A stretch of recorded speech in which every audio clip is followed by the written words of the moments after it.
Indo ভার্সনের এই R15 version 4টা কিন্তু এই মুহূর্তে সাওয়ারির কালেকশনে আছে। এই বাইকের ইয়েলো 46 গ্রাফিক্স সকলেরই দৃষ্টি আকর্ষণ করবে।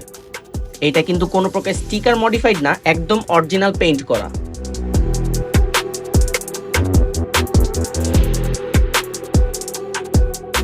বাইকটা রান করেছে মাত্র 4700 কিলোমিটার, সাথে 2 বছরের নাম্বার করা আছে।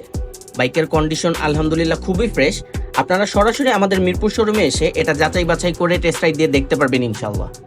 বাইকের প্রাইস অথবা সকল বাইকের আপডেট জানতে ভিজিট করতে পারেন আমাদের ওয়েবসাইটে, অথবা সরাসরি কল করতে পারেন আমাদের ফেসবুকে দেওয়া নাম্বারে। আসসালামু আলাইকুম।